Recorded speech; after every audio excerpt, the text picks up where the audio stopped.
إن الحمد لله نحمده ونستعينه ونستغفره ونعوذ بالله من شرور أنفسنا ومن سيئات أعمالنا من يهده الله فلا مضل له ومن يضلل فلا هادي له وأشهد أن لا إله إلا الله وحده لا شريك له وأشهد أن محمدا عبده ورسوله أما بعد فإن أصدق الحديث كتاب الله وخير الهدى هدى محمد صلى الله عليه وسلم وشر الأمور محدثاتها وكل محدثة بدعة وكل بدعة ضلالة وكل ضلالة في النار.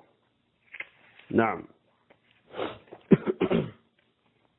Alors, nous sommes toujours dans notre série d'éclaircissements et de mise en garde contre le takfiri et Haddadi Abdul Aziz Bipaga Hadahullah, intitulé Ila Mata, jusqu'à quand?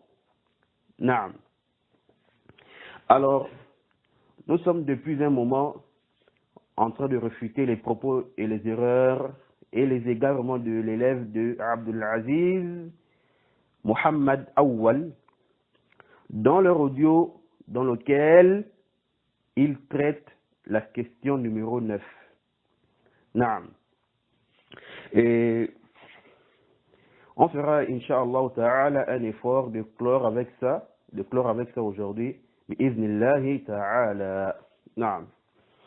Alors, donc, on passe à un point très important, toujours relatif au propos de Muhammad Awwal.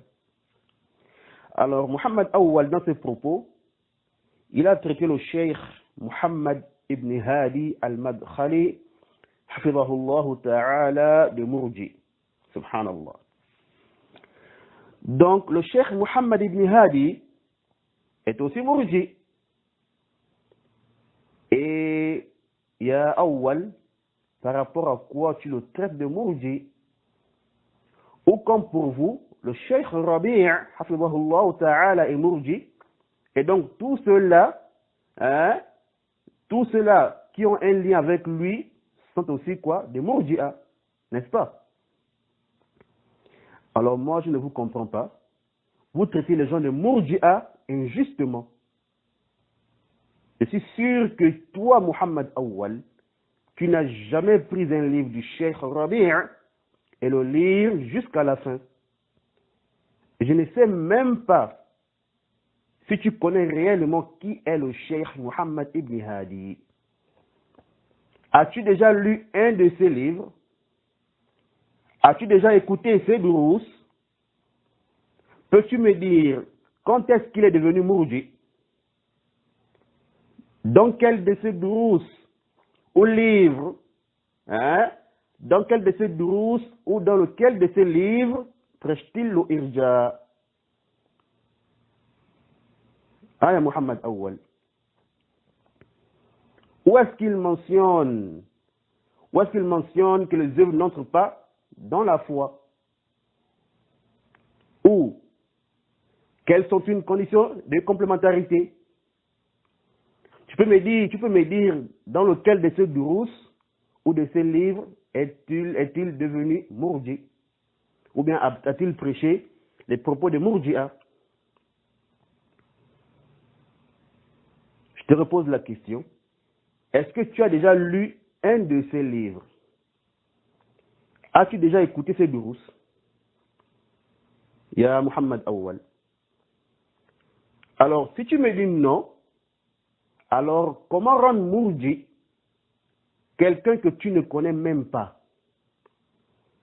Comment rendre Murji une personne, sachant que tu ne lis pas ses livres et tu n'écoutes pas ses durous? Alors, sur quelle base la traites-tu de Murji? Et si tu me dis oui, alors je te pose la question de savoir dans quel de ces durous ou dans lequel de ces livres est-il devenu Murji? Ou prêche-t-il le irja? Tu vois? Ou, c'est quoi le problème? C'est parce qu'il s'appelle aussi Al-Madkhali. Et pour vous, tout celui qui porte ce nom est un mourji, n'est-ce pas? Comme votre cher Khalid Al-Mardi, qui a traité le grand savant Zayd Al-Madkhali, rahimahullah ta'ala, de mourji. Wallahi ma ashadda dhulmikum. Ma ashadda dhulmikum. Mais continuez bien dans votre injustice et mensonge et dénigrement des savants de la sunna, tout en oubliant qu'Allah Azza wa Jalla dit Ma yalfidu min qawlin illa ladayhi raqibun atid. Cela est une traduction approximative du sens du verset. Allah Azza wa Jalla dit Il ne prononce pas une parole sans avoir auprès de lui un observateur prêt à l'inscrire. Sourate 50, verset 18. Je ne connais aucune personne parmi les Haddadiyya et les égarés avant vous, ou avant toi, ya Muhammad Awwal, qui a traité le Cheikh Muhammad ibn Hadi de Mourji. Ils peuvent peut-être le dénigrer, mais dire qu'il est Mourji, Wallahi, je n'ai jamais entendu cela. Tu es peut-être le premier à le considérer comme un Mourji. Et pourquoi les Haddadiyya et autres ne traitent pas le Cheikh Muhammad ibn Hadi de Mourji? Simplement pourquoi? Pour deux raisons. Premièrement, parce que le Cheikh Muhammad ibn Hadi est d'avis que celui qui délaisse la prière est mécréant. Mais sauf que le Cheikh Muhammad ibn Hadi reconnaît qu'il y a la divergence entre les savants de la sunna dans ces sujets. Et il dit même que ceux qui ne rendent pas mécréant celui qui délaisse la prière, c'est l'avis du Jumhur. Mais sauf que l'avis juste pour lui, c'est que celui qui délaisse la prière est mécréant. Voyez-vous? Alors, comme pour vous, est sauvé du irja, celui qui rend mécréant, celui qui délaisse la prière. Donc, pourquoi rends-tu encore le Cheikh Muhammad ibn Hadi Mourji, ya Awwal? Quelqu'un qui fait entrer les œuvres dans la foi et dit que celui qui délaisse la prière est mécréant, je pense qu'il est sauvé du irja pour vous. Ou le problème c'est parce qu'il s'appelle Madkhali, Al-Madkhali. Ou parce qu'il est avec qui? Le Cheikh Rabi' Hafidahullah Ta'ala. Ou parce qu'il a fait ses éloges. Je peux dire que vous ne connaissez pas réellement qui est ce savant-là. A'ani al-Cheikh Muhammad ibn Hadi. L'un des élèves du Cheikh Ibn Baz, rahimahullah ta'ala, et du Cheikh Ahmad ibn Yahya al-Najmi, rahimahullah ta'ala, et le Cheikh Zayd al-Madkhali, rahimahullah ta'ala, et plein d'autres savants reconnus de la sunna. Abdul Aziz, qui aime bien mentionner Abdul Aziz al-Rajihi, parce qu'il a quoi? La thèse qu'il y a du Cheikh Ibn Baz, rahimahullah ta'ala. Eh bien, sache que le Cheikh Muhammad ibn Hadi a aussi la thèse qu'il y a du Cheikh Ibn Baz. Et d'ailleurs, le Cheikh Ibn Baz, il recommandait d'écouter le Cheikh Muhammad ibn Hadi. Et qu'il fait partie de leurs frères. Et qu'il a quoi? Une aqida propre. Et qu'il fait partie des connaisseurs de la sunna. Et également le Cheikh Al-Najmi. Et aussi le Cheikh Muhammad Aman Al-Jami. Rahimahumullah ta'ala jami'a. Et plein d'autres. Et on a aussi le Cheikh Salih Al-Fawzan qui recommande de suivre les cours du Cheikh Muhammad ibn Hadi. Hafidahullah ta'ala. Donc, tout cela ignore le irja du Cheikh Muhammad. Et il n'y a que le grand savant, Muhammad Awwal, qui a pu faire quoi? Détecter le irja du Cheikh Muhammad. Allahu Akbar. Tu ne connais même pas quelqu'un. Tu n'écoutes même pas les cours de quelqu'un. Mais quand même, tu le traites de mourji. La hawla wa la quwwata illa billah. Quelle injustice, ya Muhammad. Lorsque les savants font les éloges de quelqu'un, ou qu'ils le critiquent, ou qu'ils critiquent quelqu'un, c'est pas avec passion. Mais leurs critiques ou leurs éloges sont basés sur des preuves. Ils connaissent la personne en question, ou ils connaissent ses propos avant de faire ses éloges ou avant de la critiquer. Mais vous critiquez les gens sans même écouter leurs cours. Et après vous dites quoi? Que vous êtes des salafiyyin. C'est ça le manhaj des salaf. Hasha wa kalla. Alors, ici, Inch'Allah Ta'ala, je vais vous faire écouter les propos du Cheikh Muhammad ibn Hadi, Hafidahullah Ta'ala, concernant celui qui délaisse la prière. Comme c'est l'un des points sur lequel vous vous basez pour rendre les gens murji'a. Et comme ça, il y a Muhammad Awwal, tu vas me montrer là où se trouve le irja dans les propos du Cheikh Muhammad ibn Hadi al-Madkhali, hafidahullah ta'ala. Ou quand est-ce qu'il est devenu murji? Après tous ces éloges des grands savants qu'on a mentionnés, les vivants comme les morts. Parce que tu peux me dire que le Cheikh ibn Baz rahimahullah ta'ala a fait ses éloges depuis longtemps, et le Cheikh est mort aussi depuis longtemps, et que le Cheikh a changé après la mort du Cheikh ibn Baz. Ok, donc j'aimerais que tu me mentionnes quand est-ce qu'il a changé, ou quand est-ce qu'il est devenu murji. Voyez-vous? Donc, écoutons d'abord les propos du Cheikh Muhammad ibn Hadi al-Madkhali. الحمد لله رب العالمين، الصلاة والسلام على نبينا محمد وعلى آله وصحبه أجمعين، أما بعد.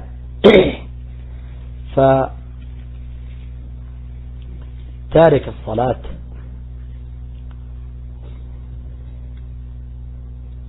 حصل في أمره وحكمه خلاف بين أهل العلم.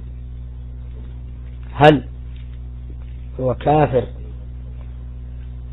الكفر الناقل عن الملة، أو أن كفره كفر دون كفر؟ قولان لأهل العلم في هذا، والصحيح منهما أن الكفر الذي هو عليه كفر ناقل عن الملة. نعم. Donc, ici le Cheikh Muhammad ibn Hadi, après avoir loué Allah subhanahu wa ta'ala et prié sur son messager, il dit: il y a eu divergence entre les savants sur le cas et la sentence de celui qui délaisse la prière. Est-il mécréant d'une mécréance qui fait sortir de l'islam, ou sa mécréance est de la petite mécréance, c'est-à-dire qu'il ne sort pas de l'islam? Non. Le cheikh dit que les savants ont deux avis concernant le sujet de celui qui délaisse la prière. Donc, les deux avis précités. Ensuite, il dit, et ce qui est juste entre les deux avis, c'est que la mécréance de celui qui délaisse la prière est une mécréance qui fait sortir de l'islam. Donc, il devient quoi? Mécréant. Wadih? Non. Et ensuite, le cheikh ici, après, il a amené des preuves du Coran et de la Sunna. Il a aussi apporté une parole de Omar radiallahu ta'ala anhu. Et ensuite, il dit quoi? Il dit ceci. الصحيح من قول العلماء أن تارك الصلاة كافر كفرا ناقل عن الملة. وأما قول من قال إن كفره كفر دون كفر ففيه نظر. لكن هل يكون من قال بعدم كفره مرجئا؟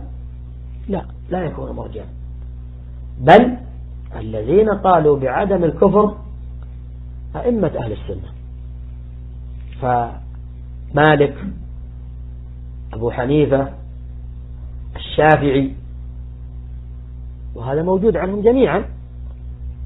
ورواية أخرى عن الإمام أحمد، وهي المذهب ذكرها ابن قدامة في المغني، أن كفره لا ينقل عن الملة. ولكن أنتم تعلمون أحيانا قد يكون قول الجمهور ضعيف، وهم الجمهور قولهم ضعيف لصراحة الأدلة مع من خالفهم. فالشاهد الأدلة هنا مع من قال بكفره كفرا ناقلا من الملة أو عن الملة. وأما من لم يقل بكفره فسمعتم بعضا منهم، فهل هؤلاء مرجئة؟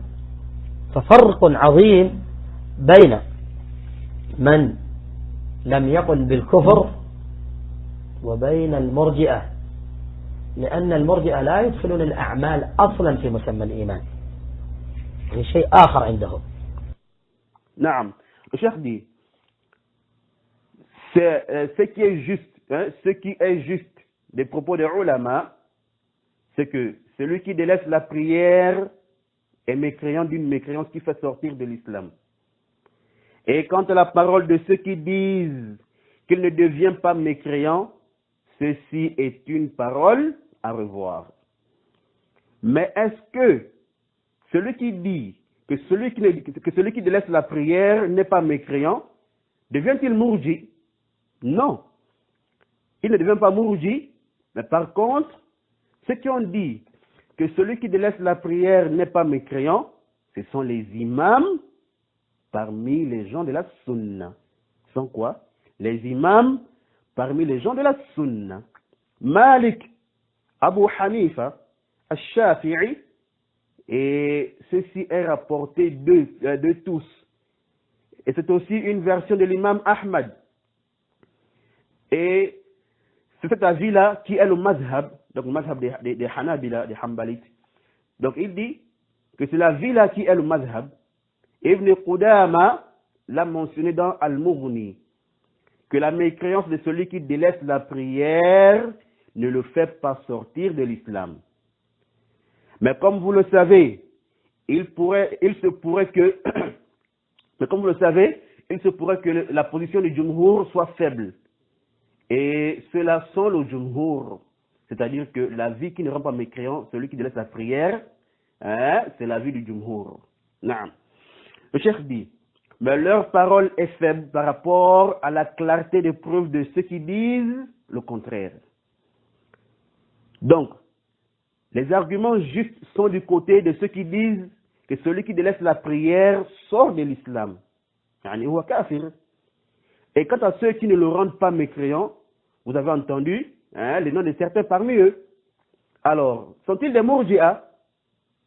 Il y a une grande différence entre celui qui ne rend pas mécréant, celui qui délaisse la prière, et les mourji'a. Car les mourji'a, à l'origine, ne font pas entrer les œuvres dans la foi. Ceci est une autre chose chez eux. Fin des propos du cheikh. Alors, ici les propos du cheikh sont clairs que chez lui, celui qui délaisse la prière est quoi? Est mécréant. Maintenant, où est le problème avec lui? Comme pour vous, c'est celui qui ne rend pas mécréant, celui qui délaisse la prière, qui est mourji. Et le cheikh, malgré qu'il est de votre avis, qu'est-ce qu'il a fait? Il vous a en même temps réfuté. Vous qui ne voyez pas que ceci est un sujet à divergence entre les savants de la sunna. Avec votre ijma', batil, que vous ne cessez de mentionner. À beau vous dire qu'il n'y a pas ijma', vous ne comprenez pas. Et le cheikh vous a aussi refuté. Vous qui traitez ceux-là qui ne voient pas la mécréance de celui qui délaisse la prière. Et que ceci est même quoi? La vie des imams parmi les salafs. Les salafs parmi les gens de la sunna. Les imams, ceci est la vie des imams parmi les gens de la sunna. Et que c'est aussi la vie quoi? Des jumhur. Alors, ici, s'il y avait un ijma', on pouvait supposer, je dis bien, on pouvait supposer le ijma' du côté de la masse des savants et non du côté de la minorité. Voyez-vous? Non. Et, excusez-moi. Quant à la deuxième raison pour laquelle les Haddadiyya et autres ne traitent pas le cheikh Mohammed ibn Hadi de Mourji, c'est quoi? C'est la qadiyya de quoi? Du jinsul amal, la question des actes apparents ou bien l'espèce d'actes. Celui qui délaisse les actes apparents par paresse et négligence, en reconnaissant leur caractère obligatoire, est-il mécréant? Oui ou non? Alors le cheikh Mohammed ibn Hadi est d'avis que celui-là est quoi? Est mécréant. Et ceci est normal, puisqu'il est d'avis que celui qui délaisse la prière est mécréant. Vous voyez? Et le cheikh Mohammed ibn Hadi, hafidahullah ta'ala, il a même une parole dans laquelle il dit que celui qui a la possibilité d'œuvrer et il n'œuvre pas, et ensuite on dit que celui-là est musulman, c'est du irja sans doute. Voyez-vous? Donc cette parole du cheikh-là, ici il voit que ceux qui ne rendent pas mécréants, celui qui délaisse la prière, ou l'espèce d'acte, qu'ils sont tombés dans quoi? Dans le irja. Voyez-vous? Bon, bien que ceci était une erreur du cheikh Mohammed hafidahullah ta'ala, dire que ceux qui ne rendent pas mécréants, celui qui délaisse les actes apparents, ou bien l'espèce d'acte par négligence, c'est du irja, il n'y a point de doute que cette parole-là est une erreur. Vous voyez? Et ce qui montre même que le cheikh s'est trompé en disant cela, c'est que lorsque cette parole-là est parvenue au cheikh Rabi' hafidahullah ta'ala, le cheikh Rabi' a eu une discussion avec le cheikh Mohammed. Et le cheikh Mohammed a reconnu que c'était un sujet à divergence entre les savants et la sunna, et qu'il devrait même faire quoi? Réparer son erreur. Voyez-vous? Non. Et ce qu'il faut aussi mentionner ici, c'est que lorsque les Haddadi ont entendu ces propos du cheikh Mohammed, ils étaient contents. Et ils se sont mis à dire quoi? Que le cheikh Mohammed traite le cheikh Rabi' de Mourji. Subhanallah. Pour créer la fitna et pour soutenir quoi? Leurs propos dans lesquels eux ils traitent le cheikh Rabi' de Mourji. Voyez-vous? Donc les Haddadi a été très contents d'entendre que le cheikh Mohammed a dit que celui qui ne rend pas mécréant, celui qui délaisse les actes apparents, c'est du irja. Vous voyez? Alors, cette parole du cheikh Mohammed là, ici là, ceci nous prouve même que la parole de Awwal est trop batilun wa ba'id. Pourquoi? Parce que même les Haddadiyya, ils ont fait quoi? Ils ont voulu s'appuyer sur la parole du cheikh Mohammed pour dire que le cheikh Rabi' est Mourji, ou bien en gros pour dire que ceux-là qui ne voient pas la mécréance de celui qui délaisse les actes apparents est quoi? Est mécréant. Et comment toi tu veux dire que celui-là est Mourji? Voyez-vous? Et ça nous confirme encore ce que j'ai dit auparavant, que Mohammed Awwal est perdu. Il ne connaît ni les principes des gens de la sunna, ni les principes des Haddadiyya et les égarés qu'il suit. Sinon, il n'aurait jamais traité le cheikh Mohammed de Mourji. Et c'est comme on a dit, bien que la parole du cheikh là est une erreur, comme on a dit, voyez-vous, la parole du cheikh est une erreur. C'est-à-dire dire que ceux-là sont tombés dans le irja. Donc, la deuxième chose qui prouve que la parole du cheikh Mohammed est une erreur, lorsqu'il dit que ceux-là sont tombés dans le irja, ce sont ses propres propos à lui-même. Car ce qui est connu du cheikh Mohammed et ce qui est répandu dans ses cours, et vous allez trouver ça dans plusieurs de ses audios, et lui-même aussi dans ses audios, il apporte les dalils. Vous voyez? Il apporte ces dalils. Donc c'est que le cheikh, c'est ce qui est répandu de lui, c'est que le cheikh fait le takfir de celui qui délaisse les actes apparents. Et quant à celui qui ne le rend pas mécréant, il ne les considère pas comme des mourji'a. abadan. Ou qu'ils sont tombés dans le irja. Au contraire, lui-même, il dit quoi? Que ceci, qu'il dit quoi? Que la vie juste pour lui, c'est que quoi? C'est que celui qui délaisse la prière et les actes apparents est mécréant. Mais ceux qui ont dit le contraire, donc ceux qui ne le rendent pas mécréant, alors ceci est la vie des imams parmi les salafs. Vous voyez? Et le sujet de celui qui délaisse la prière et celui qui délaisse les actes apparents, en réalité, quand tu regardes bien ceci, quand tu regardes bien le sujet en question, tu verras que quoi? Qu'en réalité, c'est un seul sujet. C'est-à-dire le sujet de celui qui délaisse la prière et celui qui délaisse l'espèce d'acte ou bien les actes apparents. Ceci est quoi? Un seul sujet. Car tout revient au sujet de celui qui délaisse la prière. Parce que celui qui ne rend pas mécréant, celui qui délaisse la prière par paresse, bien sûr. Et quand on parle de divergence, on parle de ce cas-là précisément. Yani celui qui la délaisse par paresse et négligence, mais en reconnaissant son caractère obligatoire, car celui qui délaisse la prière en réuniant son caractère obligatoire, alors celui-là est quoi? Est kafir par consensus. Non. Donc je disais que celui qui ne rend pas mécréant, celui qui délaisse la prière, il ne va pas rendre mécréant celui qui délaisse ce qui est inférieur à la prière. Et celui qui rend mécréant celui qui délaisse la prière, alors il va rendre mécréant celui qui délaisse les actes apparents. Et pourquoi? Parce qu'on retrouve la prière dans les actes apparents en question. C'est pourquoi si on retire la prière des actes apparents et on laisse seulement par exemple le hajj ou le jeûne. Donc on dit par exemple qu'une personne fait la prière mais elle ne jeûne pas et ne fait pas le hajj malgré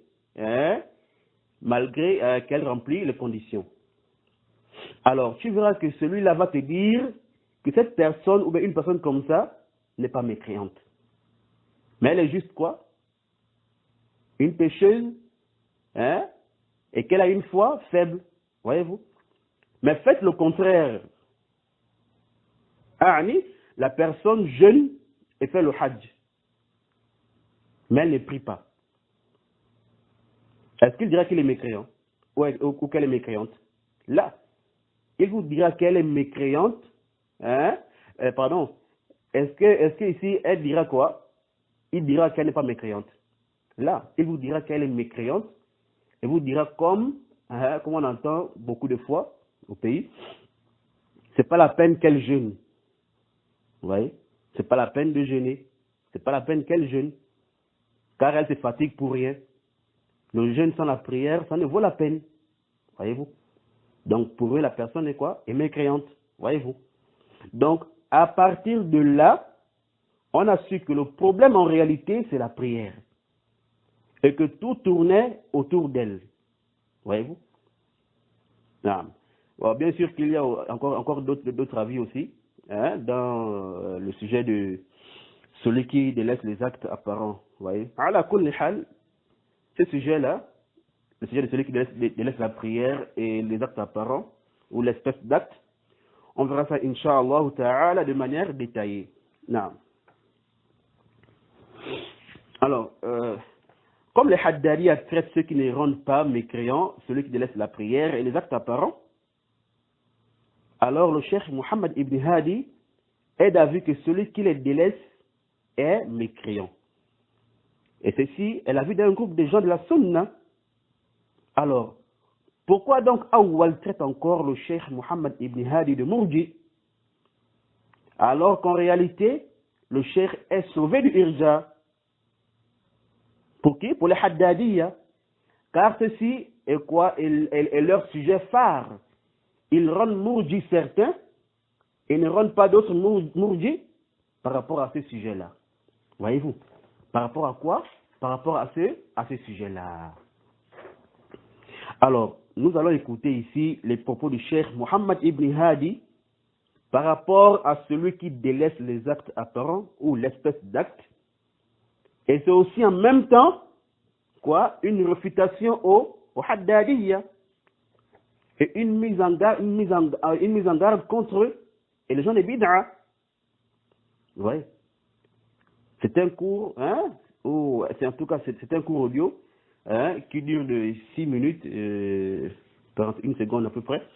Non. Mais, c'est-à-dire le cours il n'est pas long, l'audio il n'est pas long, mais c'est plein de fawaïd. Vous voyez? Donc, on va écouter les propos de Cheikh Mohammed bin Hadi. Naam. Donc, il dit ici, le Cheikh Mohammed ibn Hadi, dans cet audio-là, il dit ceci. الجنس الثالث الجديد اليوم في البدع قضية جنس العمل وما أرادوا بها والفتنة التي حصلت بها ما أرادوا تقرير جنس العمل على طريقة أهل السنة والجماعة وإنما أحدثوه لما رد على الخوارج وعلى المكفرين بغير طريق صحيح. كنت في جمعة بل في الجمعة الماضية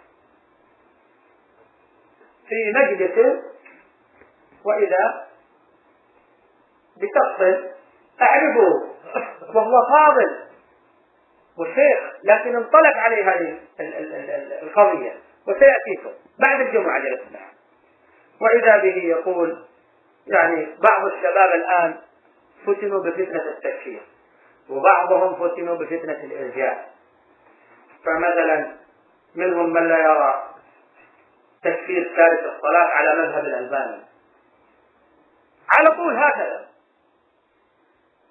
تركته حتى أكمل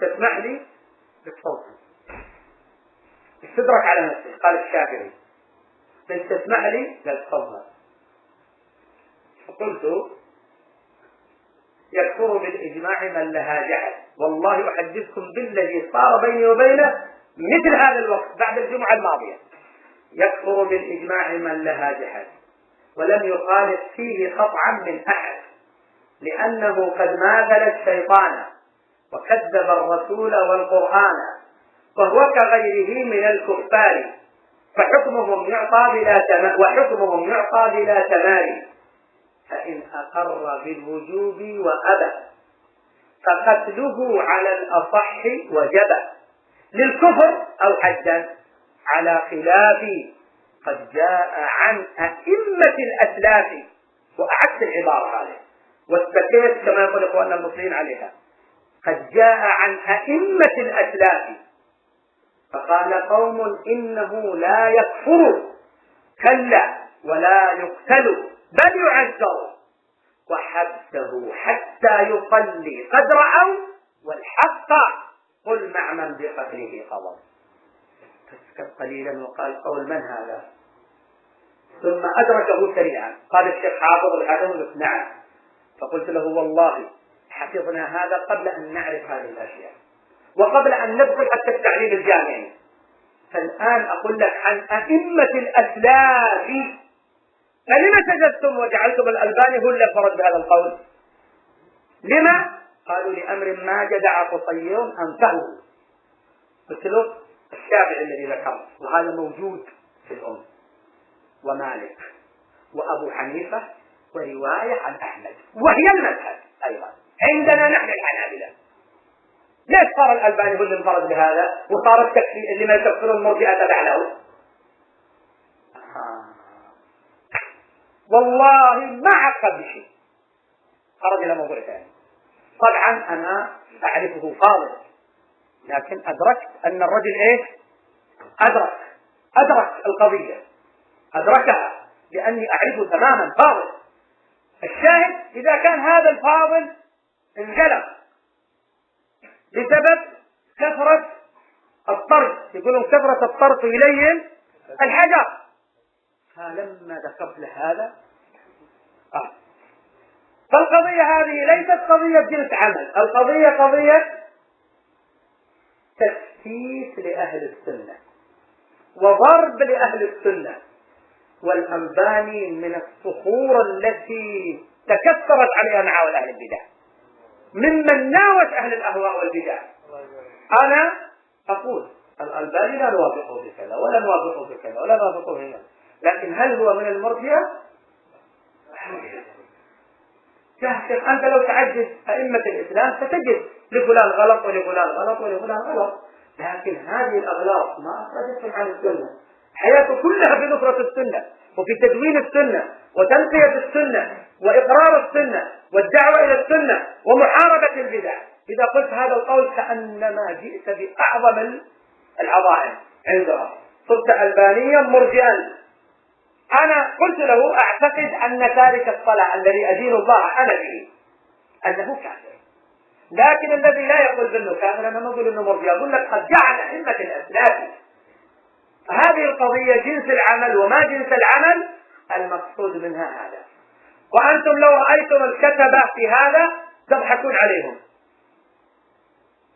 يأتون إلى القاضي عياض يعرفونه بالفضيل بن عياض، ما شاء الله، قاضي عياض في القرن الخامس بالفضيل بن عياض في القرن الثاني، يعرف بالقاضي عياض يحط الفضيل بن عياض.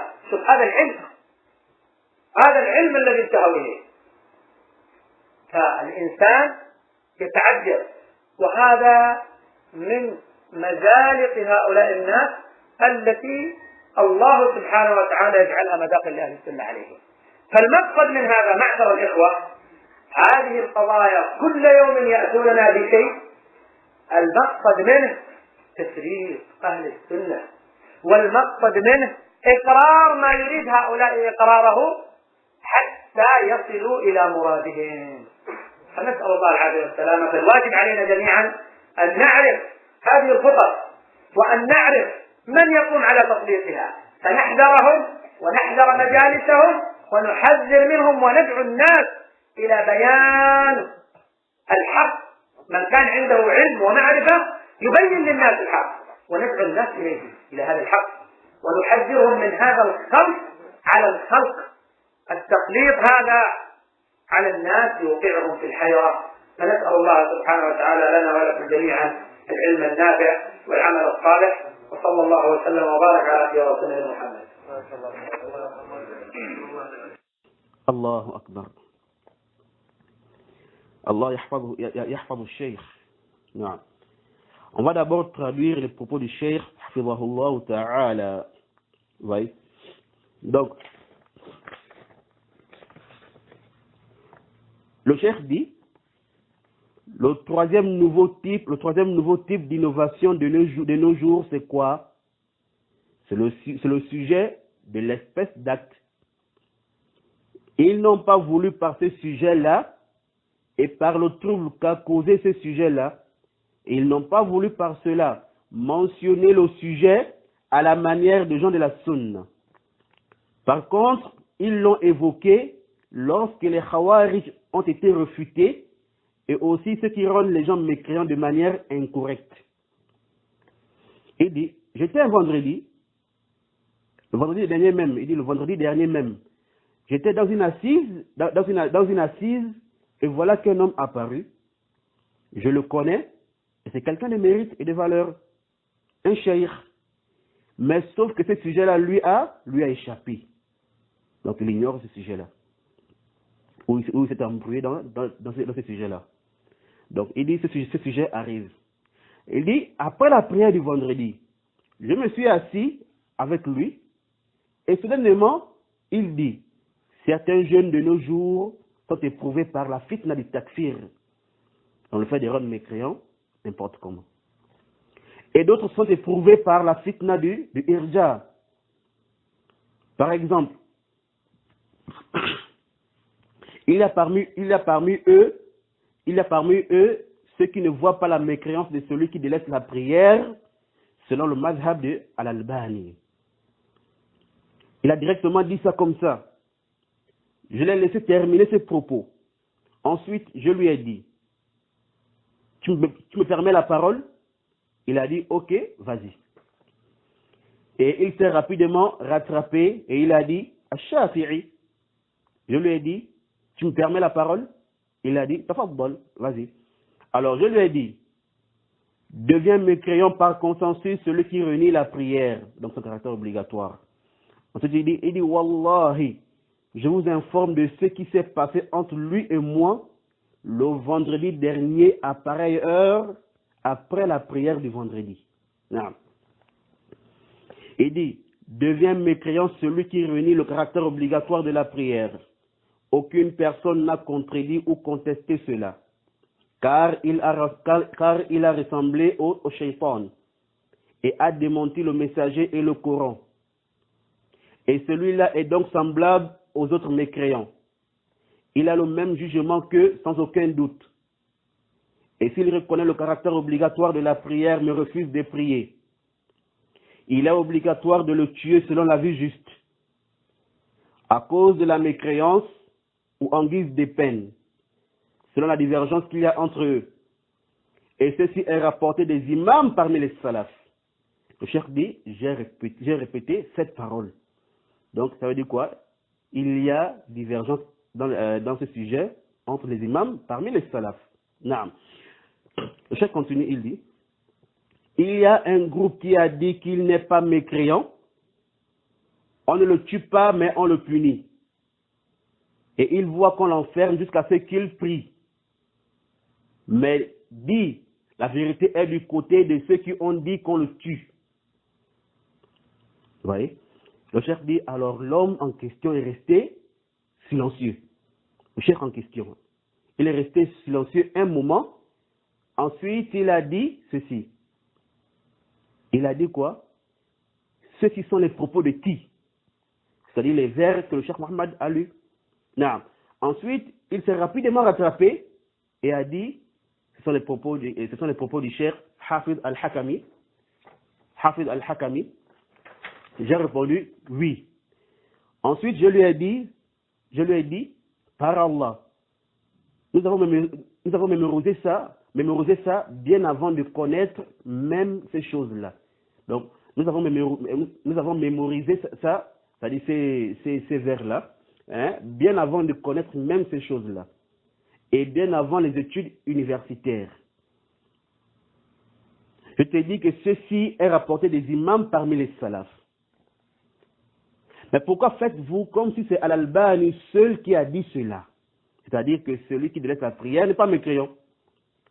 Pourquoi faites-vous cela?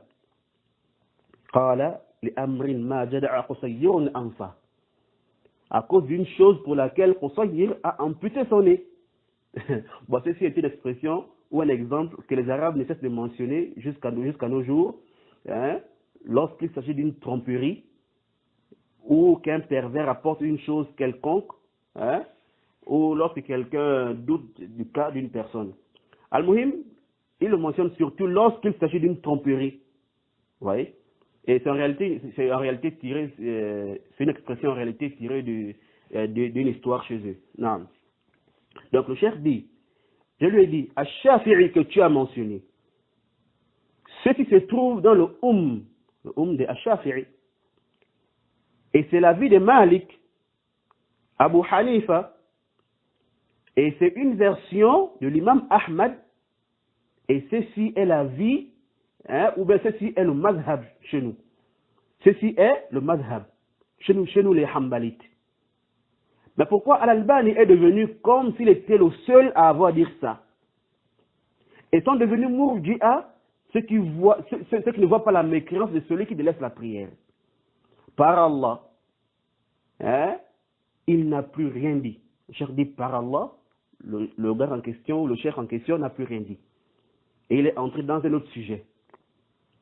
Le cheikh dit, je le connais bien. C'est un homme de mérite. Hein? Mais je suis qu'il a pris conscience.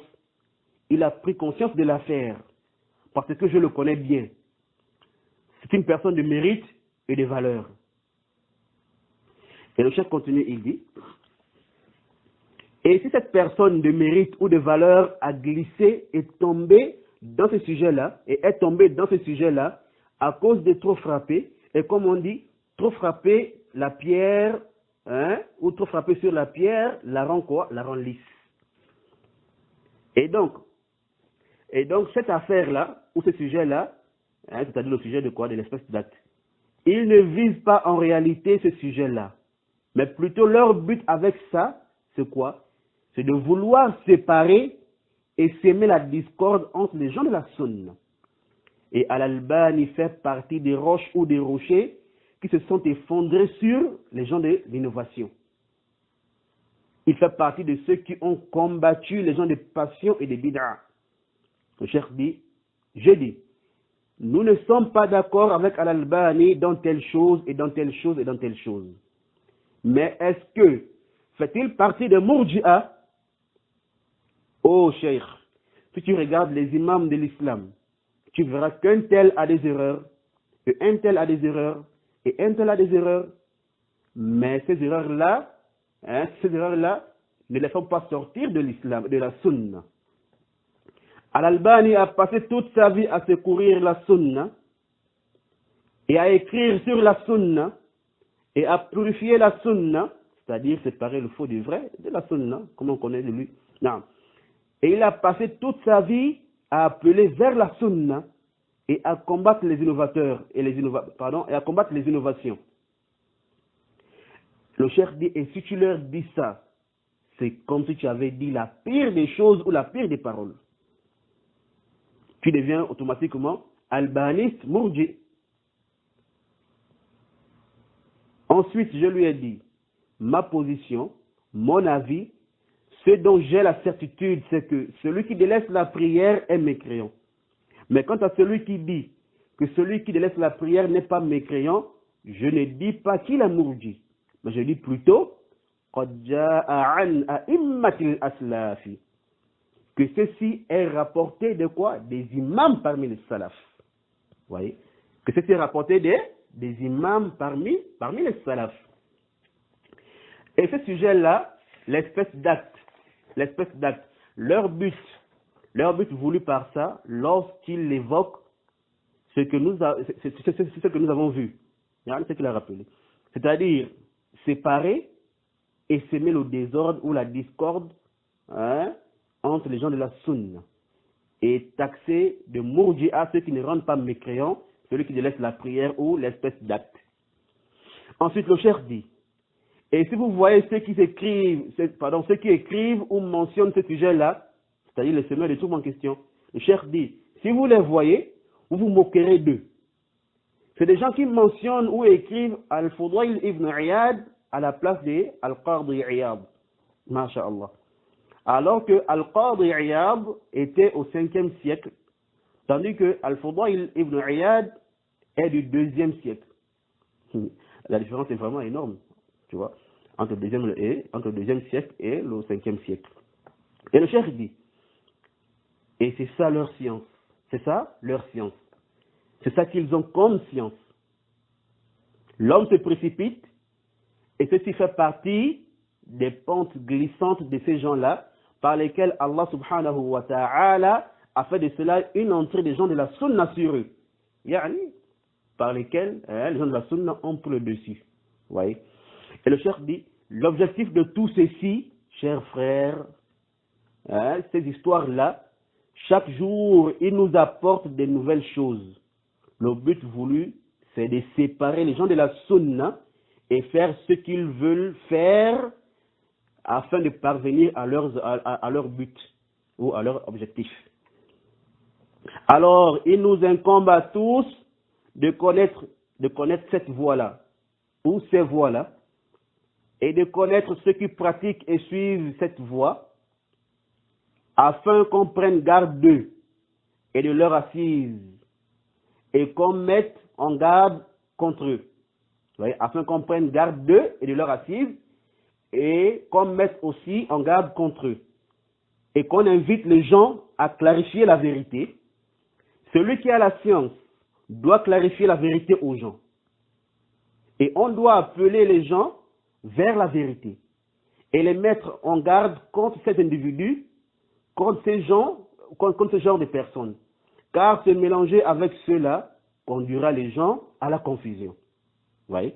Nous demandons à Allah subhanahu wa ta'ala pour nous et pour tous la science utile et les bonnes œuvres. Et prière d'Allah ainsi que son salut soit sur son serviteur et messager Muhammad. Fin des propos du cheikh. Naam. Alors, les propos du cheikh Muhammad ibn Hadi, hafidahullah ta'ala, sont très clairs. N'est-ce pas? Maintenant, où est le problème?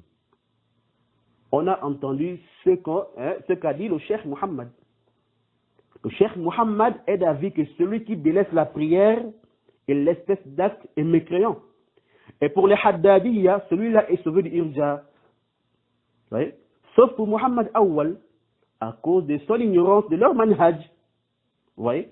Bon, sauf que c'est comme on a entendu le Cheikh, il a refuté les Haddadiyya, car il a dit, mais quant à celui qui ne voit pas la mécréance de celui qui délaisse la prière, le Cheikh dit, je ne dis pas qu'il est mourji. Yani comme les Haddadiyya. Et le Cheikh dit, je dis plutôt, قد جاء عن أئمة الأسلاف, que ceci est rapporté quoi? De certains imams, ou ceci est rapporté des imams parmi les salafs. Donc, ces deux avis sont les avis des gens de la sunna, et non comme dit le Haddadi Abdul Aziz, et ça clique que ceux qui ne le rendent pas mécréants sont des murji'a. Ya akhi, tu ne sais pas que tu es en train de rendre murji ou murji'a les imams parmi les salafs. Le jumhur des imams, mais comme on dit, al-jahlu da'un qatilun. L'ignorance est une maladie quoi? Mortelle. Voyez-vous? Naam. Et c'est comme on vient d'entendre le Cheikh Muhammad, il a mis en garde contre les gens, il a mis les gens en garde contre qui? Contre les gens comme ça, les Haddadiyya, et que leur cas, et que on doit clarifier leur cas aux gens, pour qu'ils prennent garde. Vous voyez? Donc, ceux qui connaissent la vérité, et ont quand même une connaissance, pourquoi cachez-vous la vérité aux gens? Pourquoi cachez-vous la vérité aux gens? Par peur d'être menacé ou frappé par Abdul Aziz, ou de peur qu'on dise par ignorance que vous critiquez vos frères. Ne connaissez-vous pas les propos des ulama sur ce sujet-là? Et le cheikh vient de dire que ceux qui ont le ilm, la science, pardon, ils doivent faire quoi? Ils doivent clarifier la vérité aux gens. Hada wajib. Et les paroles des ulama sont pleines dans ce propos, dans ce sens. Les ulama ont plusieurs propos dans ce sens. Et on a porté une bonne partie de leurs propos au début de cette série de mise en garde. N'est-ce pas? Donc, il y a Awwal, quand tu traites au Cheikh Muhammad ibn Hadi, hafidahullah ta'ala, de murji injustement, tout en ignorant ses propos dans ce sujet-là, alors sache que ta parole-là est quoi? Elle est shadun, da'ifun, munkarun, mardoudun alayk. Naam. C'est une parole quoi? Marginalisée, faible, détestable et inacceptable. Et on doit la rejeter. Na'udhu billahi min al-hawa. Qu'Allah nous préserve de la passion. Et la passion conduit à l'égarement. Et l'égarement conduit au feu. Ya'adhan billah. Naam. Et il y a Muhammad Awwal. Arrête de suivre Abdul Aziz Dipaga aveuglement et bêtement sans même réfléchir. Car quand on regarde bien ton dénigrement du Cheikh Muhammad ibn Hadi, ceci est dû en réalité au dénigrement de ton Cheikh Abdul Aziz, le monteur sur le grand Cheikh Muhammad ibn Hadi. Wallahi, Dipaga a atteint un degré dans le mensonge que je suis vraiment étonné. Je suis vraiment étonné de tel comportement de quelqu'un qui se dit croyant, salafi, da'i. Subhanallah. Mon frère, le mensonge ne fait pas partie des sifat du croyant. Oui. Je crains même pour toi ce que le prophète sallallahu alayhi wa sallam a dit dans le hadith rapporté par Shaykhan, Al-Bukhari et Muslim et autres que le hadith de Abdullah ibn Mas'ud radiyallahu ta'ala anhu, dans lequel le messager d'Allah sallallahu alayhi wa sallam il dit quoi? Il dit wa inna al-kadhiba yahdi ila al-fujur wa inna al-fujura yahdi ila an-nar وإن الرجل لا يكذب حتى يكتب عند الله كذابا. Subhanallah. Donc ici, le prophète sallallahu alayhi wa sallam dit, dans ce hadith, certes le mensonge conduit à la perversité. Bon, ça, on n'a plus de doute sur ta perversité, ya Abdel Aziz. Car tu nous as déjà assez prouvé que tu es un pervers, un menteur. Non. Ensuite, le prophète dit, et certes la perversité conduit au feu. Et l'homme ne cesse de mentir. Donc il ment, jusqu'à ce qu'on l'inscrive auprès d'Allah comme étant un grand menteur. Naam, Kazab, Surat al-Mubalagha, qui montre que la personne a atteint vraiment le summum du mensonge. Et c'est ça que je crains pour toi, ya Abdel Aziz. Jusqu'à quand ces mensonges? Quand est-ce que tu prendras conscience que tu es sur une mauvaise voie? Il faut déjà arrêter avant qu'il ne soit trop tard. La mort peut nous surprendre à tout moment. Et ça, tu ne l'ignores pas, ya Abdel Aziz. Non. Alors, pourquoi je dis que le dénigrement de Muhammad Awwal, du Cheikh Muhammad ibn Hadi al-Madkhali, est basé sur le dénigrement de son Cheikh Bipaga? Pourquoi je dis ceci? Alors, vous le saurez après avoir écouté ça. Comprenne. Qu'il aille voir Madkhali, qui va. C'est pas mon père, je n'ai rien à foutre de Madkhali ou bien de Rabbi Madkhali. C'est qui le prophète? Qu'est-ce que j'ai à foutre des gens comme ça? Mais les gens sont ma boule, hein. Vous pensez que moi je suis à votre niveau là-bas. Moi je vis au Gabon, je vis au Gabon. Madkhali c'est qui? Même quand j'étais à Jamia, moi je suivais les cours de Madkhali. Madkhali là, Hadi. Même à la mosquée de Jamia, il faisait des cours, il voulait enseigner Nouni, il a dit Nuqayyim, il a fait que 2 ou 3 personnes. Qui va suivre les cours d'un Jahil? Allahu Akbar. Kabrat kalimatan takhruju min afwahihim in yaquluna illa kadhiba. Quelle monstrueuse parole que celle qui sort de leur bouche. Ce qu'ils disent n'est que mensonge. Vraiment, quelle monstrueuse parole. Quel mensonge. Vous avez entendu ça? Alors, Bipaga, pour dénigrer et rabaisser le grand savant, le Cheikh Muhammad bin Hadi, il dit, qu'est-ce que j'ai à foutre des gens comme ça? Hein? Qu'est-ce que j'ai à foutre des gens comme ça? Mais les gens sont ma boule, hein? Vous pensez que moi, je suis à votre niveau là-bas? Moi, je vis au Gabon. Madkhali, c'est qui? Même quand j'étais à Jamia, moi, je suivais les cours de Madkhali. Madkhali, là, Hadi, c'est-à-dire le Cheikh Mohammed. Il dit, même à la mosquée de Jamia, il faisait les cours. Il voulait enseigner Nouniya de Ibn al-Qayyim. Et il avait peut-être que 2 ou 3 personnes.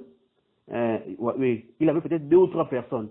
Et il dit, qui va suivre les cours d'un Jahil? Subhanallah. Qui va suivre les cours d'un Jahil? Donc pour lui, le Cheikh Mohammed ibn Hadi est un Jahil. Subhanallah. C'est pas possible. Donc le Cheikh Mohammed ibn Hadi est un Jahil. Et c'est lui d'Ipaga qui est le alim. N'est-ce pas? Subhanallah. Quelqu'un qui n'est même pas en réalité un étudiant en sciences. Un muta'alim. Un muta'alim qui veut se comparer à un savant. Et qu'est-ce qui a poussé Abdul Aziz à dire que le Cheikh Mohammed est un jahil? En réalité, ceci provient d'où? Abdul Aziz avait mentionné un sujet sur le djihad. Il a parlé de Cheikh Mohammed et Cheikh Rabi'. Et le frère Oura, hafidahullah ta'ala, était parti voir qui? Il est parti voir le Cheikh Mohammed et il lui a expliqué ce qui s'est passé. Vous voyez?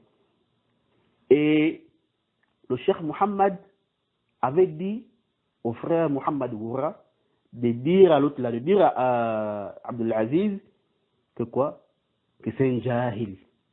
Voyez-vous? Le Cheikh Mohammed avait dit au frère Oura de dire à Abdul Aziz qu'il est un jahil. Vous voyez? En fait, c'est là la base du problème. Vous voyez? En fait, Abdelaziz ici, il a dit au Cheikh Mohammed Jahil en guise de vengeance. Sinon, il sait que ce qu'il dit n'est pas vrai. Alors, sache que te comparer au Cheikh Mohammed Ibn Hadi, ya Abdelaziz, c'est même te donner trop d'honneur. Rien que la langue arabe, tu n'as même pas. Tu n'as même pas le niveau de beaucoup d'étudiants en sciences. Et tu veux te comparer au Cheikh Mohammed? Wallahi, si on prend tes cours, on se concentre rien que sur la langue arabe. On laisse même tout le reste. On regarde seulement tes erreurs en langue arabe, les prononciations des lettres, les formations des mots, la grammaire, n'en parlons même pas. Si on regarde seulement tes erreurs et lacunes en langue arabe, on peut en faire des tomes. Car à chaque fois que tu parles, tu fais des erreurs. Ça, c'est seulement en langue arabe. Mais si on regarde tout, la langue arabe, le sujet que tu traites, tes erreurs, oh, là, c'est la catastrophe. On peut en faire quoi? Une encyclopédie d'erreurs. Entre toi, le Cheikh Mohammed Ibn Hadi, qui est réellement Jahil? Ya Abdelaziz. Quelqu'un dont les kibar ou les ulama témoignent de sa science et font ses éloges. C'est toi, pauvre muta'alim, qui va le traiter de Jahil. Donc toi, tu es plus alim. Donc tu es plus alim aussi que le Cheikh Ibn Baz, rahimahullah ta'ala, et les autres. Vu que ce sont eux qui ont fait les éloges de Cheikh Mohammed et ont recommandé aux gens de suivre ses cours. Donc si le Cheikh Mohammed bin Hadi est Jahil, donc c'est que les ulama qui ont fait ces éloges sont aussi des Juhala. Car en faisant les éloges du Cheikh Mohammed, ils ignoraient qu'ils faisaient les éloges d'un Jahil et un Mourji. Et il n'y a que le grand savant du Gabon, Abdelaziz, et son élève Awal, qui ont vu l'ignorance et le irja du Cheikh Mohammed bin Hadi. Masha'Allah alaykum. Vous êtes très fort pour parler et avancer n'importe quoi, mais vous n'apportez jamais de preuves pour confirmer ce que vous dites. Ensuite, quand tu dis que le Cheikh Mohammed Ibn Hadi a enseigné la mosquée de Jami'a, et de sur quoi il enseignait le Nouniyya d'Ibn al-Qayyim, et qu'il n'y avait que 2 ou 3 personnes qui assistaient, subhanallah, quel mensonge. Le Cheikh Mohammed Ibn Hadi n'a jamais enseigné à la mosquée de Jami'a, pauvre menteur. Il n'a jamais enseigné à la mosquée de Jami'a. Alors, nous avons rendu visite au Cheikh Mohammed Ibn Hadi, hafidhahullah ta'ala, chez lui à domicile, le mercredi 27 Rajab 1440 Hijri, ce qui correspond au 23 avril 2019. Après la prière de Asr, nous étions 3. Le frère Ibrahim Doukansi, hafidhahullah ta'ala, et le frère Mohamed Woura, hafidhahullah ta'ala, ainsi que moi-même. Donc, on a évoqué le cas de Dipaga au Cheikh. Et dans la causerie, on a mentionné cette parole de Dipaga. Et savez-vous ce qu'a dit le Cheikh? Tenez-vous bien. Il a dit, c'est-à-dire que lorsqu'on lui a parlé de ce sujet-là, en fait, c'est là où Dipaga dit que le Cheikh enseignait la mosquée de Jami'a et qu'il n'y avait que 2 ou 3 personnes qui assistaient à ses cours. Le Cheikh dit, je n'ai jamais enseigné à la mosquée de Jami'a. Il dit quoi? Je n'ai jamais enseigné à la mosquée de Jami'a, ne fût-ce qu'une demi-minute. Et le Cheikh dit, donc il dit qu'il a vu ça. C'est-à-dire qu'Abdelaziz confirme que le Cheikh a enseigné à la mosquée de Jami'a. Nous avons dit, en tout cas, c'est ce qu'il prétend. Le Cheikh a dit ensuite, si j'avais enseigné dans la mosquée de Jami'a, vous aurez trouvé ces cours-là dans les enregistrements de Jami'a. Car parmi les conditions, on doit tout enregistrer. Et donc vous devrez trouver, vous devrez trouver ces cours-là dans les enregistrements de Jami'a. Ensuite, le Cheikh dit, il n'y a pas plus menteur que lui, la ilaha illallah. Il n'a même pas honte. Et tellement que le Cheikh était étonné, il nous a encore reposé la question. Il a vraiment dit ça? Il a dit qu'il a vu ça? Ou qu'il a vu cela? Et le frère Ibrahim a répondu en disant, oui, il a dit ça. Et au moment où Dipaga était à Jami'a, nous étions encore au pays. Tu vois, on n'était pas encore à Jami'a. Et le Cheikh dit alors, c'est un menteur. C'est un menteur. Il ment. Comme il sait que personne ne va vérifier si la parole là est vraie ou fausse. Le cheikh dit encore. Donc il dit qu'il n'y avait que 2 ou 3 personnes qui assistaient au cours en question. C'est-à-dire que le cheikh était vraiment, wallah, il était vraiment dépassé, étonné des propos de Dipaga. Ensuite il dit, il vous suffit de le saisir pour ça. Yani, comme mensonge, et de dire aux gens que celui-là est un menteur.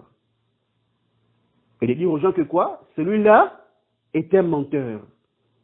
Le cheikh dit encore. Et il dit que c'était dans la mosquée de Jamia. La ilaha illallah. Le frère Ibrahim a dit, lorsqu'il a dit ça, nous on pensait que c'était peut-être dans vos débuts. Vous voyez? Comme beaucoup de mashayikh, dans leur début, il peut y avoir que 3 personnes ou 5 qui assistent à leur cours. Mais on ignorait que c'était un mensonge. Le cheikh nous a reposé la question. Il nous a posé la question. Celui qui enseigne dans la mosquée de Jamia, il enseigne sur une chaise, n'est-ce pas? Nous avons répondu, effectivement. Ensuite, il dit, Wallahi, par Allah, je n'ai jamais enseigné sur cette chaise de toute ma vie. On lui a posé la question, mais à terre, cher. En fait, bon, pour avoir une confirmation, en fait, on dit, mais à terre, cher. Pour avoir plus de confirmation, quoi. Et le cher répond, il a répondu, il dit, je n'ai jamais enseigné dans la mosquée de Jamia, ni sur une chaise, ni à terre, ni sur le mimbar, ni même à la porte de la mosquée de Jamia. Subhanallah. Oui. Et le cheikh nous a dit ceci. Dites à Abdelaziz qu'il a dit ça et ça sur Mohammed ibn Hadi. Donc c'est propos qu'on a mentionné. Donc le cheikh dit, dites à Dipaga ou Abdelaziz qu'il a dit ça et ça sur Mohammed ibn Hadi. Et nous avons interrogé Mohammed ibn Hadi au sujet de cela et il nous a répondu en disant ceci. Je n'ai jamais enseigné le Nouniyya d'Ibn al-Qayyim, ni à l'université, ni au primaire, ni au collège, ni au lycée, ni dans un regroupement, ni dans la mosquée de Jami'atul Islamiyya, ni dans un voyage, ni étant résident, ni en rêve et ni au réveil, ni chez moi à la maison avec ma famille. Je n'ai jamais enseigné le Nouniyya de toute ma vie. Subhanallah. Subhanallah. Avez-vous entendu ça? Le cheikh a dit tout ça pourquoi? Pour confirmer que cette parole est vraiment une parole, vraiment, que c'est vraiment un grand mensonge. Donc, ceci est la réponse du cheikh lui-même. Et alhamdulillah que le cheikh est encore en vie. Voyez-vous le mensonge de Dipaga? Et c'est comme a dit le cheikh, rien que ça là nous suffit pour prouver que Abdelaziz est quoi? Est un grand menteur. Non, subhanallah. Mais comment quelqu'un peut-il mentir jusqu'à ce niveau? Hein? C'est que moi je suis même dépassé en fait. Mais c'est comme ça. Quand on n'a pas la crainte d'Allah subhanahu wa ta'ala, on n'a pas honte de mentir. Et de plus, mentir sur quoi? Sur les savants de la sunna. Hein? Mentir sur les savants de la sunna. Wallahu al-musta'an. Et avec tout ça, on s'est dit quoi? On s'est dit salafi. Donc, on n'avait pas trouvé un autre boulot, si ce n'est que de dénigrer les savants de la sunna et mentir sur eux. Et vous pensez quoi? Leur nuire en faisant cela? Wallahi, vous ne faites que nuire à vos propres personnes. Si déjà ces savants-là sont reconnus auprès des autres savants de la sunna, et qu'ils font leurs éloges, et recommandent même aux gens de suivre leurs cours, hein, et aussi qu'on ne voit rien qui montre leur déviation du manhaj des salaf, alors ceci est largement suffisant pour nous. On n'a pas besoin de vos propos. Donc, que vous fassiez les éloges ou que vous dénigrez un ou les savants de la sunna, cela importe peu. Et vos propos ne sont pas pris en considération pour nous. Donc vous ferez mieux d'enseigner aux gens l'islam, les choses dont ils ont besoin, au lieu de faire ce que vous faites là. Car il n'y a aucun profit dans ce que vous faites. Au contraire, vous êtes en train de faire quoi? En train de manger la chair des savants, de la sunna, et des étudiants, et même celle de certains parmi le commun des musulmans. Hein, d'ailleurs, que vous traitez des mourjias ou d'hypocrites. Vous voyez? Non. Et parmi les qawa'id, les règles de jarh wa ta'dil, la critique et l'éloge, nous avons une règle qui dit لا يقبل الجرح في حق من استفاضت عدالته واشتهرت إمامته. لا يقبل الجرح في حق من استفاضت عدالته واشتهرت إمامته. Donc la règle dit, on n'accepte pas la critique proférée, hein, ou sur celui dont sa loyauté est connue et son imama est répandu. Et cette règle-là, elle s'applique en premier sur les savants et les imams entre eux. C'est-à-dire que si par exemple, on a un alim connu pour sa science et son effort, et son suivi de la sunna, et tout le reste comme vous connaissez, et qu'ensuite un autre savant sunni, pas égaré, mais un autre savant reconnu aussi, qui vient critiquer l'autre savant, hein, reconnu, alors que nous ne connaissons que du bien de ces savants-là, hein, et c'est ça qui est répandu au sein de la Ummah, alors là nous disons non aux savants qui viennent critiquer l'autre.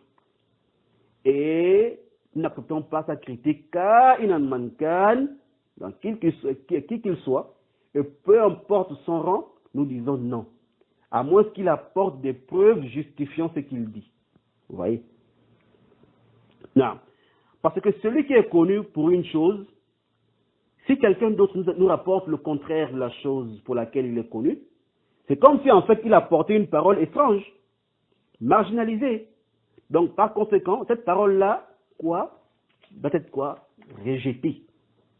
Jusqu'à la personne apporte des preuves claires, authentiques, qui prouvent, ou qui pourra justifier sa critique. Mais si c'est un alim, un savant de la sunna qui a critiqué l'autre savant sans preuve, alors sa critique est rejetée, mais cela ne diminue pas son rang. Au contraire, on préserve toujours son rang, mais sauf qu'on ne le suit pas dans son erreur ou sa critique qui n'est pas fondée. Bon, après, il faut aussi voir si ce savant-là a pour habitude de critiquer les autres savants, la sunna sans preuve. Hein? Ça, c'est encore un autre bab. Non. Je vais prendre un exemple, ou deux exemples, pour que la qaïda soit plus claire. Bi'idhnillahi ta'ala. Donc, on a l'imam Abu Zakaria, Yahya ibn Ma'in, rahimahullah ta'ala. Son imam est connu de tous. Par consensus des muhaddithoun, on l'appelle imam al-jarh wa ta'dil, alim bil-rijal. Ouais. Il fait partie des grands imams du hadith. Même l'imam Ahmad et l'imam Ibn al-Madini reconnaissaient son rang. Et d'ailleurs, Ibn al-Madini lui-même disait que lorsque lui et l'imam Ahmad divergeaient parfois sur certains hadiths ou certains rapporteurs, ils allaient voir l'imam Yahya ibn Ma'in. Pourquoi? Pour voir qui a raison, qui a tort, pour juger entre eux. Et certains disaient même que si tu vois quelqu'un détester Ibn Ma'in, sache que la personne est une menteuse, car elle ne le déteste que parce qu'il clarifie le cas des menteurs. Voyez-vous? Non. Bref, il y a beaucoup à dire sur les mérites de cet imam-là, mais pour ceux qui veulent le savoir, allez-y lire sa biographie et vous verrez beaucoup de mérites de cet imam. Non. Donc l'imam Ibn Ma'in, rahmallahu ta'ala, il était connu qu'il critiquait ou qu'il parlait sur l'imam Ash-Shafi'i, rahmallahu ta'ala. Mais est-ce que les gens ou les savants ont considéré cette critique-là? Là. Malgré que Ibn Ma'in était un grand savant du hadith et l'imam de la critique et l'éloge. Il maîtrisait bien les rapporteurs et les gens. Mais malgré cela, personne n'a pris en considération sa critique de l'imam Ash-Shafi'i, rahimahullah. Et pourquoi? Tout simplement parce que l'imam Ash-Shafi'i était aussi connu pour son imama et sa loyauté. Sa place et son rang et son ilm était connu. Donc, quand on entend une chose étrange sur lui, et qu'on sait qu'il ne peut pas dire ou faire telle chose, hein, alors, ensuite, on n'a pas aussi des preuves, on fait quoi? On la rejette, sauf s'il y a des preuves authentiques, voyez-vous. Et entre parenthèses, il y a un profit qu'on tire de cette affaire-là. C'est quoi? C'est ta'zimu ad-dalil wa ittiba'i. Le fait de considérer et de toujours suivre le dalil. Et qu'on ne regarde pas le rang de la personne ou sa science.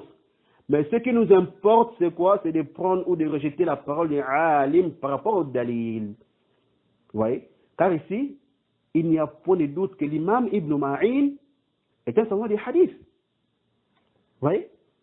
Il n'y a point de doute que l'imam Ibn Ma'in est un savant des hadiths. Et de la même manière que son imama est reconnu auprès des gens, c'est aussi de la même manière que l'imama de Shafi'i est reconnu auprès des gens. Donc, qu'est-ce qu'on doit faire ici? On doit suivre le dalil pour savoir si la critique est fondée ou pas. Voyez-vous? Non. Donc, il faut toujours suivre le dalil, ya ikhwa. Ad-dalil, ad-dalil, ad-dalil. Non. Il faut toujours suivre le dalil, ya ikhwa. Et non suivre les gens aveuglément. Car ceci est contraire au manhaj des salaf. Non. Revenons à la critique de l'imam Ibn Ma'in sur l'imam Al-Shafi'i, rahimahumullah. Donc, les savants et les gens n'ont pas accepté la critique de l'imam Ibn Ma'in sur l'imam Al-Shafi'i. Pourquoi? Hein? Malgré le rang de l'imam Ibn Ma'in. Vous voyez? C'est pourquoi l'imam Al-Zahabi, rahimahullah, a dit concernant cette affaire-là, il dit قد آذى ابن معين نفسه بذلك ولم يلتفت الناس إلى كلامه في الشافعي إلى آخر كلامه. Imam Al-Zahabi rahimahullah, il dit que Ibn Ma'in a certes nuit à sa propre personne dans cela, c'est-à-dire dans sa critique en question. Il dit, et les gens n'ont même pas regardé sa critique sur Al-Shafi'i. C'est-à-dire que les gens se sont détournés de la critique d'Ibn Ma'in sur Al-Shafi'i et n'ont pas considéré sa critique en question. Rahmatullahi alayhima. Cette parole-là est mentionnée dans Zikru Asma'i man tukullima fihi wa huwa muwassaq à la page 49. Non. Et on a plusieurs exemples comme ça. On prend encore, Inch'Allah, un deuxième exemple pour élucider cela encore. Non. Donc, on a par exemple le cas de Qais ibn Abi Hazim, qui était quoi? Un mukhadram. Et les mukhadramoun, c'est ceux-là qui ont vécu la période pré-islamique et la période islamique. Donc la jahiliya et l'islam. Et dans le jargon de muhaddithoun, pardon, dans le jargon de muhaddithoun, le mukhadram, c'est celui qui a vécu la période pré-islamique et la période islamique. C'est-à-dire, comme les sahaba qui ont vécu les deux périodes, mais la différence entre les deux, c'est que les sahaba ont vu le prophète, contrairement aux mukhadramoun. Vous voyez? Contrairement aux mukhadramoun.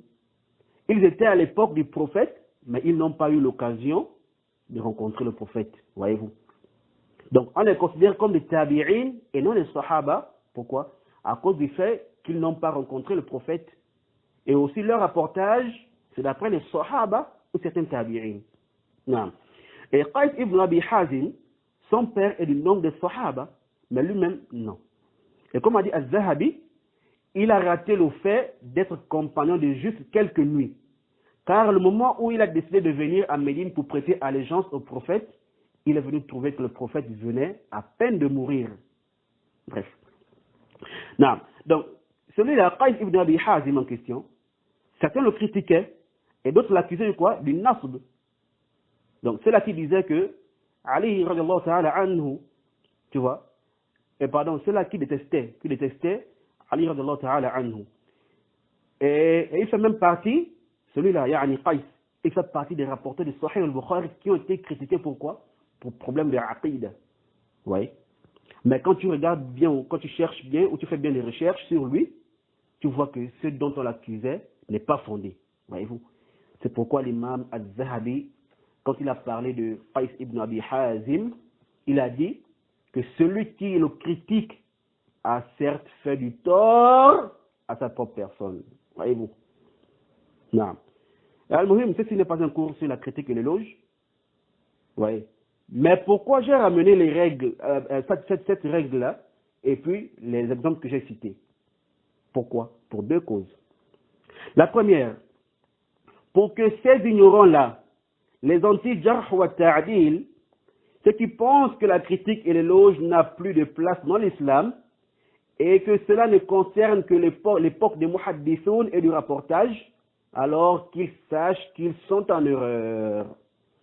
Qu'ils sachent quoi? Qu'ils sont en erreur. Car certaines règles de la critique et l'éloge sont toujours applicables de nos jours.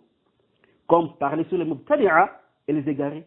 Et ça, on a parlé de ça au début de cette série de 2140. Et aussi la règle on vient de voir. Elle est toujours praticable de nos jours. Et restera toujours praticable. Et cette règle-là ne concerne pas seulement les rapporteurs du hadith ou les muhaddithoun, mais elle s'applique aussi sur toute personne qui vient critiquer une autre qui est connue pour sa loyauté, son suivi de la sunna, son effort dans la sunna, etc. Alors, la règle s'applique ici, comme on a expliqué précédemment. Et ceci concerne les savants entre eux, et aussi les étudiants, et même le commun des musulmans. Donc c'est une règle quoi? C'est une qaïda amma. C'est une qaïda, une règle générale. Voyez-vous? Non. Et la deuxième cause pour laquelle j'ai mentionné cette règle-là, et cet exemple, c'est pour dire à Muhammad Awwal et Abdul Aziz Dipaga que ce qu'ils sont en train de faire, le fait de critiquer les savants de la sunna et les dénigrer et leur attribuer des sobriquets et des sectes, alors qu'ils sachent qu'ils ne font en réalité que nuire à leur propre personne et non aux savants et à leur da'wa. Car si déjà on n'accepte pas la critique d'un savant mu'tabar sur un autre savant mu'tabar sans preuve, comme on a expliqué précédemment, alors on ne va pas accepter la critique des étudiants en sciences sans preuve, bien sûr. Donc, ici, on ne va pas accepter la critique des étudiants en sciences sans preuve sur des savants reconnus pour leur loyauté et leur imama. Et a fortiori, on ne va même pas regarder ou écouter les critiques des innovateurs égareurs sur ces savants-là. Vous voyez? Donc, arrêtez ce que vous faites là, car personne ne va vous suivre dans ça, sauf bien sûr les ignorants et les passionnés. Et concentrez-vous sur l'apprentissage du din au lieu de faire ce désordre-là. Hein? Faites profiter les frères au lieu de prendre leur temps dans des choses qui ne sont pas profitables, mais au contraire nuisibles pour vous-même et aussi nuisibles pour eux. Vous voyez? Enseignez aux frères le din, enseignez aux frères la religion, c'est dont ils ont besoin. Voyez-vous? نعم. ولعل في هذا كفاية. نعم. Je pense que je vais m'arrêter là. Même s'il y a encore 4 ou 5 points que je voulais clarifier par rapport au propos de Muhammad Awwal, toujours dans l'audio qui traite la 9e question. Ouais. Mais bon, ça va. Car il y a quoi? Il y a largement et suffisamment de preuves dans tout ce qu'on a dit. Car pour ceux qui cherchent la vérité, comme on dit toujours, un seul argument suffit à celui qui cherche réellement la vérité. Mais quant au passionné, tu peux lui apporter 1000 arguments ou plus.